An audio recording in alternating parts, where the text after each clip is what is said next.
All right, Pirate fans, welcome in to the Pirates Cove Podcast Coaches Show. I'm your host, Rick Walker. Joining me as always each week, Athletic Director, Head Football Coach, Eric Soza. Thanks. Thanks for having us. Thank you Thanks for being being a here. part. Yeah. Thank you for being here. So first and foremost, let's kick it off. Congratulations on win number 1 in the head football coaching career. How does it feel? I wish it was a little bit easier of a victory, but it's always good getting obviously the win. But with it being the first one, it's obviously special. Didn't want the boys, to even think about that because it was their first one of the season, and that's what they've been working towards this whole time. So. It was special in the locker room. They signed a football for me. It was a special deal, and this is a special group of kids that I'll always remember. For sure. Look, it was a lot of excitement. Heck of a football game, first and foremost. I'm sure one you won't forget as victory number 1. But as far as observations, getting to call the game is a very fun game to call. Got to see a lot of excitement. We got down early and then took the lead and then really never gave it up, even though it got a little scary at the end, which we'll touch on. But we just wanted everybody to stay in their seats. That's we talked to the boys and they're like, Coach, we just want everybody to have a good game. So I made a comment on the broadcast how my blood pressure had shot up at the very, very end. But super fun game. It was a slugfest. Listen, Orange Grove's a good football team. Logan Rodriguez, a heck of a football player. Passing game. You guys did a great job with them, which we'll talk about in the different phases of the game. But just overall, it looked like your depth really kind of wore those guys down and really set the tone for the game. Talk about that, if you will. Yeah. First and foremost, Coach Johnson is doing a great job over there at Orange Grove. They always have scrappy kids, and every time that I've ever played them, it's been a slugfest to the very end. So that's a testament to those kids. Logan and Lyndon Rodriguez, the two brothers, they did a great job. I knew towards the end of the game, I knew Logan was going to be looking for his brother because they've thrown those post routes millions of times in the backyard, I'm sure. And so they're going to have a pretty good season. And I'm just glad that we were able to make one more play than them at the very end of the game. For sure. I mean, those guys, like you said, they were talented.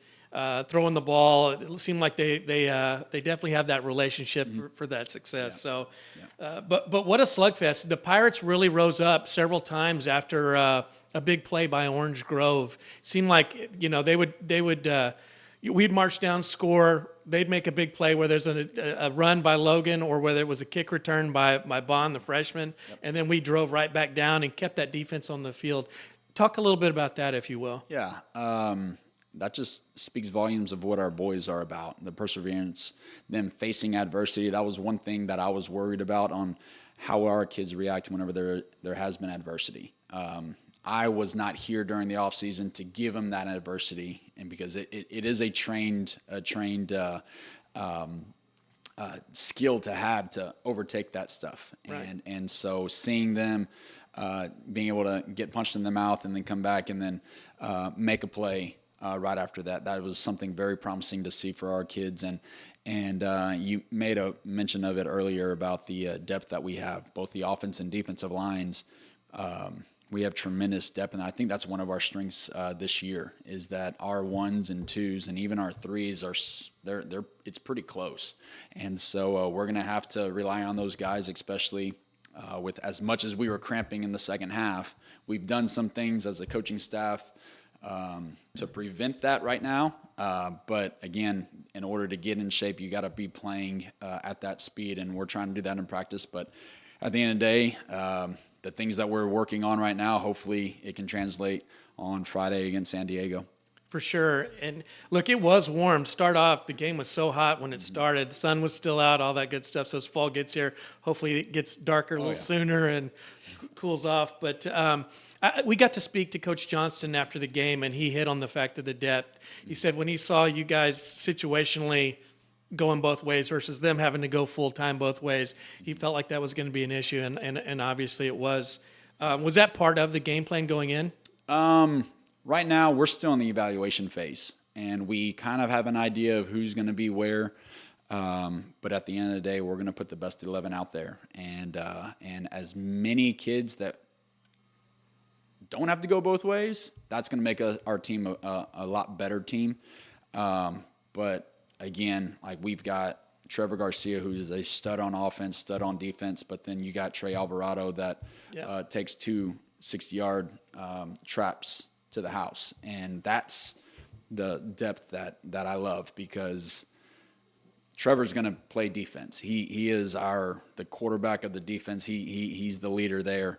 But then if we need him on offense, he's going to be able to be there too. So them being able to learn the system is a testament to them and to the boys. And again, we don't want kids to go both ways, but at the same time, we're for a D2, and there's going to come a point in time where we're going to have to put people in positions, and it's going to be for the best of the team.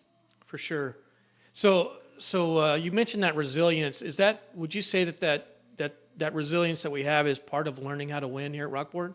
I think so, but it's also part of the leadership that we have. The senior class is a really good senior class. They, the love that they have for each other, and we say love and this and love and that, but they really do. They care about each other, and that's what makes a team win just either a few games or a lot of games. And again, we've only won one game, so we've faced adversity, but we haven't faced real adversity just of yet. And so, but the resiliency that goes straight to the leadership of the team and those 4 team captains. Again, we talked about it last week. They set the tone each and every day, and they in the huddle, hey, let's go. Task at hand, let's go do it. And so it has nothing to do with what we've done as coaches. It has everything to do with those boys have done within the huddle and on that sideline. Well, it definitely made its mark game 1, week 1. So 1-0 feels great, obviously. Yep. Let's dive in a little bit. Let's talk about the different phases of the game, your offense, your running game. Talk about what you felt like was working. Obviously, Trey Alvarado, you mentioned it, 260-plus yard runs. I think he's going to have a monster season, by the way. But talk a little bit about that. I think the O-line did a magnificent job. They executed the game plan. I think the things that we saw on film on Saturday were totally different correcting than what we did against Ray and against West Oso. And so that just is a testament to, one, those boys, 2, Coach Alvarado and Coach Goncetas of getting those kids right. Trey did a great job. I mean, we joke around 4'3" or whatever, 5'4", whatever he says he is.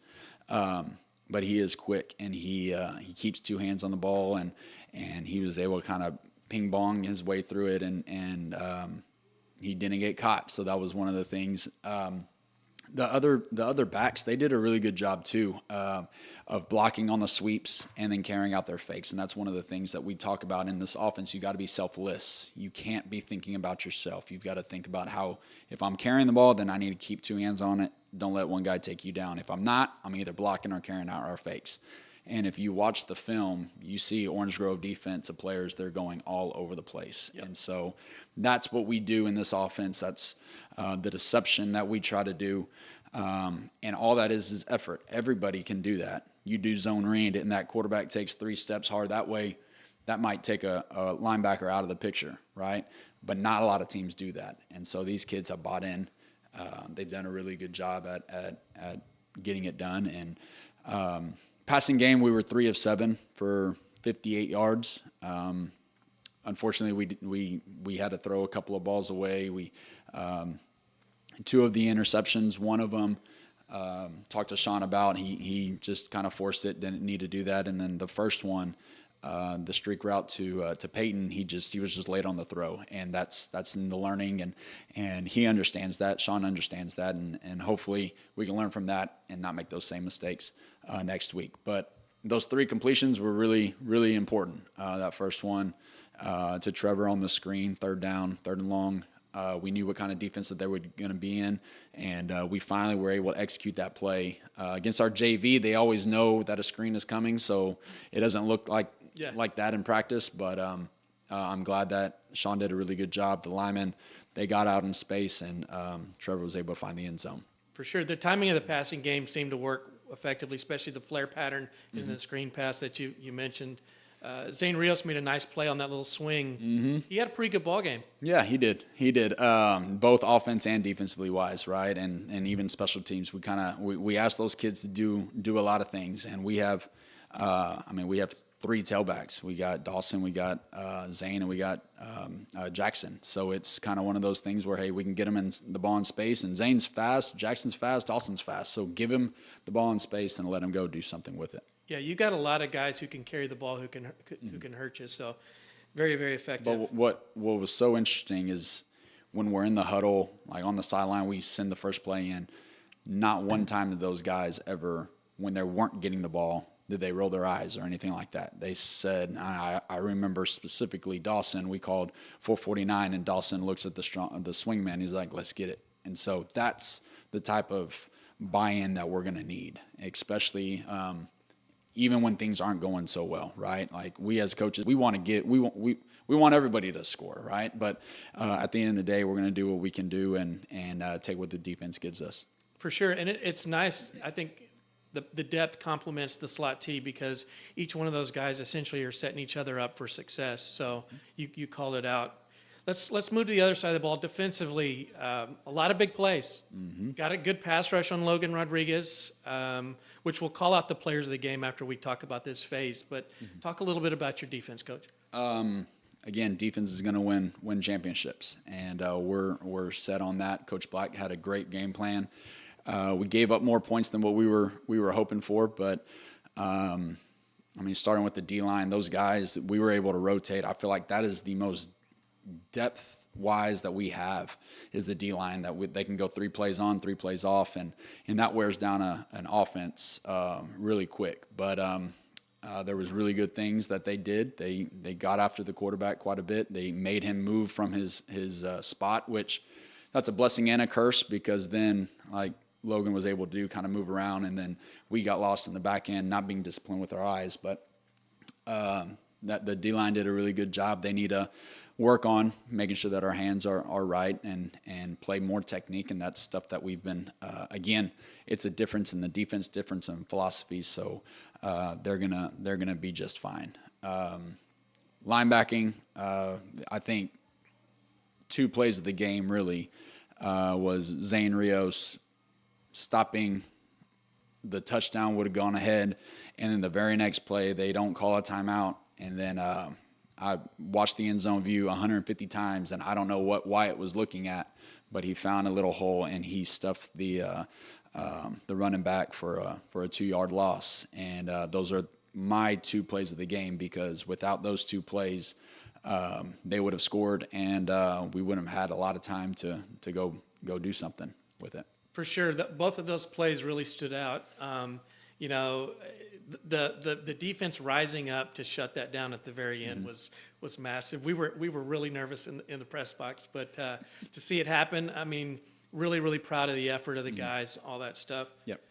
Let's talk about your kicking game because it came in key. Orange Grove didn't try a point after at least kicking. They tried several 2-point conversions, only got the one at the very end, which at first when we saw that play, by the way, we thought, we missed it. We only had 10 players. But what happened is they break the huddle, and then they walked a player or receiver out on the edge, and he was all by himself, so the corner never saw him, which is against the rules. They can't break the huddle that way. I didn't see that. The officiating missed it. But, yeah, we were calling out, oh, my gosh, we've got a player completely uncovered. Well, it turns out they walked him out on the field after they broke the huddle. The corner is sitting on the edge. So talk a little bit about the kicking game and how that made a big difference. Yeah, so Orange Grove did try a field goal extra point at the very beginning, and then they didn't make it. Now, they did have a really good kicker. I think he got injured this past week, so that took him out of the game.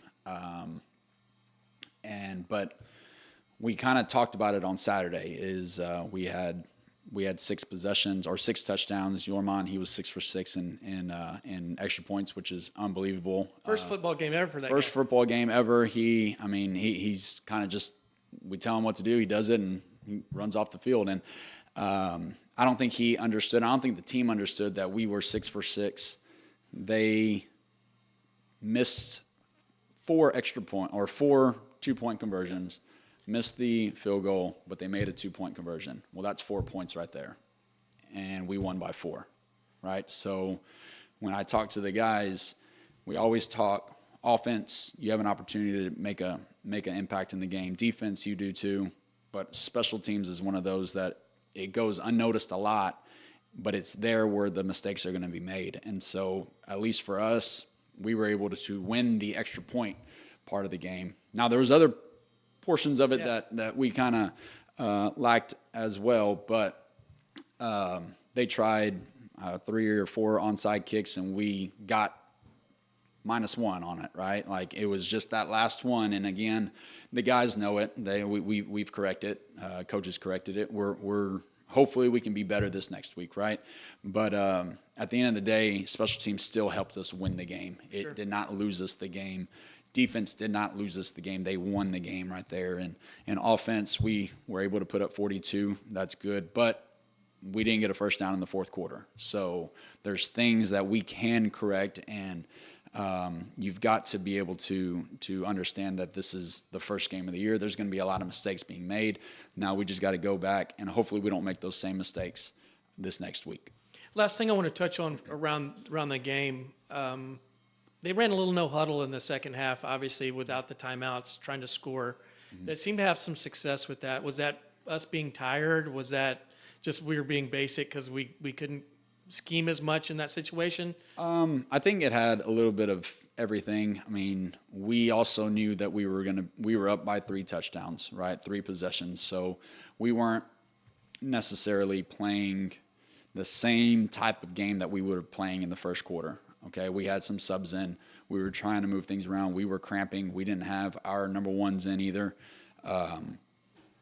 But again, those are no excuses, right? We still bend no break. Yeah, and when you get to that point, especially whenever they're down by, I think it was 12 or 14, whatever it was, then you kind of go into your mode where if they score, make them take a lot of time, right? And then that was kind of what they did on that last touchdown. Is we let them take a lot of time off the clock, and then we just had the onside kick. They made a great play on the onside kick and got it. And then now you've got to rise up. You got to bow up. And luckily we were able to do that on the goal line. For sure. And that was a heck of an onside kick, by the way. Oh yeah. I mean, you couldn't have drawn that up any prettier than what he kicked that. Yep.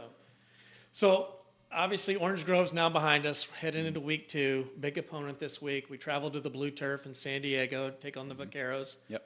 Talk a little bit about that. Well, I know the head coach very well, Coach Ochoa. He's. I mean, I've known him since I was yay big, so I have a lot of respect for him. I think I looked at it; they're 27-7 over the last 3 years. They've had a lot of success over there. So those kids know how to win, and especially know how to win at home. So it's going to be a really tough game. They were able to play George West, a common opponent that we've seen. George West scrimmaged Orange Grove last week or the week before, and they were able to shut them out, and that's really hard to do, especially on the first game of the year is to shut out an opponent. So their defense is going to be really good. They have a lot of guys going both ways, but at the same time, they got some kids that play very, very hard. I know their will linebacker, number 23, he had 16 tackles against George West, and he's a difference maker. He's very quick. He reminds me a lot of Trey because he's not the biggest in stature, but he will come off the ball and he'll find a hole and he'll go and get it. But they're a really good team all the way around. They did special teams wise. They have a decent punter. They can punt the ball pretty well, and then they got a really good punt return and a kickoff return too. So we're excited for the challenge. Our kids, we've had a couple of really good days of practice. The rain's trying to get to us. We had to go indoors yesterday, but the kids are picking up the game plan, and we're excited for this opportunity. Good. Is San Diego spread style offense? Or? Yes. So offensively, they're going to be in what we call 11 personnel. They got their number 10. His last name is Signs. He is a physical son of a gun. He will hit you on offense. He plays DN on defense. But they're going to try to run behind him. They do a lot of jets. They do a lot of counter. The quarterback, he was 10 of 13. And then one of them was a throwaway, so he's very accurate in the balls that he throws. But their bread and butter is going to be they're going to try to pound that rock. And any good team is going to be able to want to do that. So we're going to have to try to slow down that rushing attack and make them one-dimensional and make some plays on the back end. Well, we're looking forward to it. Obviously, we wish you a lot of luck there. Want to invite all the Pirate fans to come be loud and proud in the San Diego stands. 7 p.m. Friday night at San Diego as the Pirates take on the Vaqueros. So week 2, hopefully we're walking away with a 2-0 start to 2024. Yes, sir. That being said, let's move into the other part of your job, the bigger side of it, the athletic director role. Talk a little bit about the other sports going on here at Rockport Fulton. Yeah, so we have volleyball. They're going on. They start actual district next week, so that'll be very big for them. They're working their kinks out. They're trying to figure out what they need to do. But Coach Clark is going to have them ready to go. Coach Scriven and tennis, they're still competing. They go to district. I think the district is in 2 weeks, so that's important for them. They're kind of gearing towards it. And again, they've got a tough preseason schedule as well. And then cross country, they're running their 17 miles a day, I guess, because they're starting at 6 o'clock in the morning. Coach Thompson and Coach Blue, they got them going crazy, and they did really well at the Skidmore Invitational this past week. So the kids are competing. So proud of them. We get the results back from the coaches, and they're competing their hearts out. They're doing the best that they can do, and they are representing the green and gold to the best of their ability. So that makes me happy, and that makes our coaches happy as well. Awesome. Well, we're looking forward to well-prepared teams as they're all battle-tested heading into district play. So while I got a chance, I want to also ask, as you guys tuning into the Pirates Cove podcast, we're looking for sponsors, as always, for our broadcast, including this podcast, the one we'll do this evening with my brother, and then the game broadcast. I want to thank our sponsors this past week, Oh My Furniture, Spears & Co. Realty, and SR Boyle House, our key sponsors. And we're looking to add more for this broadcast, as the majority of those funds go to support Coach Soza and the athletic program, go to all the sports, not just football, so keep that in mind. But if you're interested, please reach out via Facebook. We'd love to have you sponsor, showcase your business to help present the athletic program and feature our athletes here at Rockport Fulton. Any closing words as we wrap up today's podcast, Coach? I do just want to just say thank you for all the support, everybody that showed up on Friday, that showed up to all the extracurricular activities. Our kids, they really do appreciate the support. I know the kids looked up in the stands and they were packed, and the student section was going crazy. The band, the Emeralds, the cheerleader, they were all doing great, and the fans just make it that much more sweet. And so I want to send a sincere thank you because our kids, they deserve the very best, and that's what they got. I know on Friday night that's what they got. And so as we get into district plays for the other sports, please come support them, and we'll do our very best to make Rockport Fulton proud of them. And I know on a personal note, my brother wasn't able to come to the game, so he was able to tune in on the Pirates Cove, and he was ecstatic about it. So Awesome. Thank you for this broadcast. Yeah, absolutely. Listen, there's a lot of excitement. We're excited to have you and your staff here. There's just an energy difference right now, year over year, and you can feel the excitement in the community. You could feel it in the stands, like you said. It's a lot of fun right now. I think people are having fun. We're excited for what the future holds, and glad to have you guys. Yes, sir. Thank you. Let's continue the wave, and let's keep it going. That's what I'm talking about. So that's going to conclude our podcast today. Please join us next week when Coach Soza breaks the San Diego game down and we talk about Bishop. But right now we got our work cut out for us for San Diego. Mm-hmm. Looking forward to that. But please join us. And with that said, wrapping it up, let's go. Go Pirates. Go Pirates.